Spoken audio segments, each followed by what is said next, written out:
तो guys welcome back to my new video. आप लोग कैसे हैं? आई होप आप सब अच्छे होंगे। बट मेरा थोड़ा सा आज गला ख़राब है।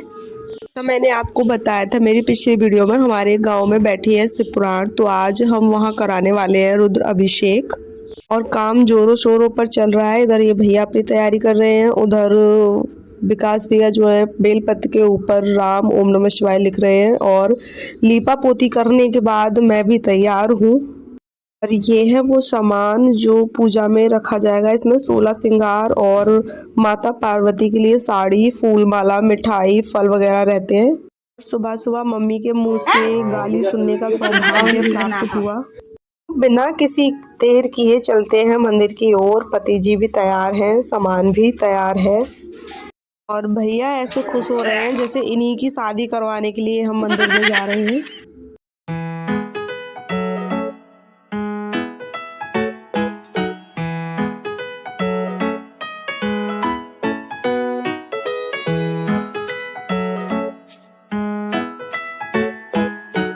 ये गलियों को पार करते हुए हम पहुंचते हैं मंदिर के अंदर।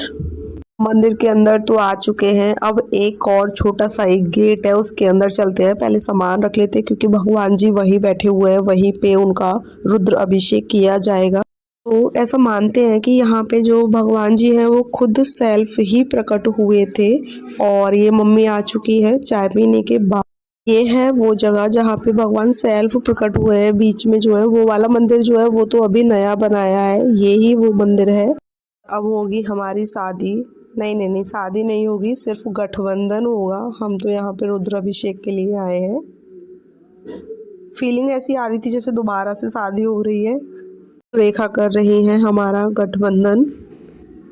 बंधन इसलिए हुआ है क्योंकि ऐसा बोलते हैं कि शादीशुदा जो भी जोड़ा होता है वो अलग अलग नहीं बैठते। उनके जो कंधों पे डलेगा एक तौलिया या फिर अंगोछा, और मेरे सर पे रहेगी मेरी शादी वाली चुन्नी, उसी में ही गठबंधन होगा। देन पूजा स्टार्ट। बिना किसी देरी किए पंडित जी ने कर दी है अपनी धमाकेदार पूजा स्टार्ट। तो स्टार्ट करते हैं चंदन और रोड़ी से। तो सबसे पहले सबके सर पे लगाया जाएगा तिलक, और फिर उसके बाद में हाथों में बंधेगा कलाया। देन होगी कुछ मंत्र का उच्चारण, फिर होगी पूजा स्टार्ट। तो सबसे पहले दीप जला लेते हैं। बिना दीप के तो पूजा स्टार्ट हो ही नहीं सकती। तो सबसे पहले उनको हम नहलाएंगे कच्चे दूध के साथ में। फिर उसके बाद में बारी आएगी दही के साथ नहलाने की। फिर हम इनको दही के साथ में नहलाएंगे। पंडित जी बोल रहे थे कि चम्मच से कैसे नहला रहे हो, तो गुड्डू ने पूरा कटोरा उठा के ही कटोरे से ही नहलाने लग गए दही के साथ में। फिर उसके बाद आती है घी की बारी, फिर इनको घी से नहलाया।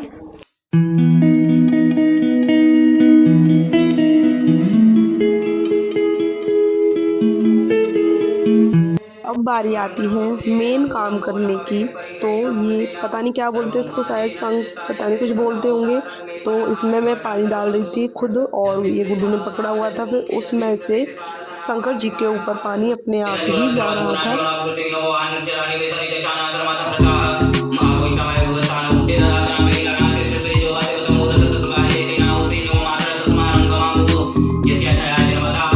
शिव जी को मनाने के बाद बारी आती है माता पार्वती की। तो इसमें मैंने आपको बताया था कि 16 श्रृंगार और साड़ी होती है जो माँ पार्वती के लिए रखी जाती है।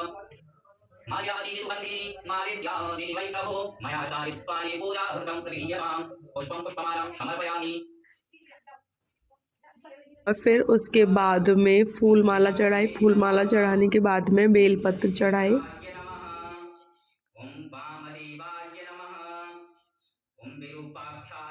और अब बारी आती है होली खेलने की। रियल वाली होली नहीं, सिर्फ भगवान जी को 5 टाइप का गुलाल था जिसको एक फूल में लेकर भगवान जी के ऊपर थोड़ा थोड़ा लगाना था। ये सब समाप्त होने के बाद फिर पंडित जी ने हमको दिए दोने, जिसमें थी मिठाई। मुझे लगा कि खाने के लिए दी है, बट खाने के लिए नहीं दी थी। उन्होंने बोला था कि इसको यहाँ पे चढ़ा दीजिए। मुझे तो बहुत ज़ोरों से भूख लगी थी, बट कंट्रोल किया कैसे भी। फिर सब कुछ समाप्त होने के बाद बारी आती है आरती की। तो जल्दी से आरती की समाप्त। फिर उसके बाद में हम सब ने आरती फूल चढ़ाए भगवान जी के ऊपर। पापा सबसे लास्ट में आए हैं। ब्लॉग शायद आज पहली बार ही आए हैं मेरे ख्याल से। पूजा हो गई समाप्त, आरती भी हो गई समाप्त। अब बारी आती है आरती लेने की, तो आरती भी सब लोगों ने ले ली। तो अब बारी आती है प्रसाद की। जो प्रसाद पंडित जी ने मंदिर के अंदर बैठे बैठे ही चंद मिनट्स में बना दिया, जो कि है पंचामृत।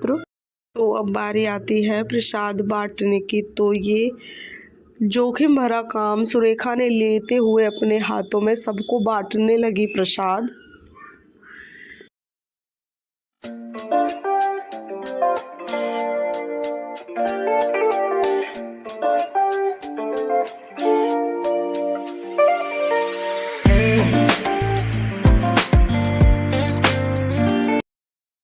यही वो लड़की है जिसने प्रसाद को 2-2 बार लिया और फिर बाद में नेहा बोली कि प्रसाद लेते हुए मैं भी ब्लॉग में आऊँगी।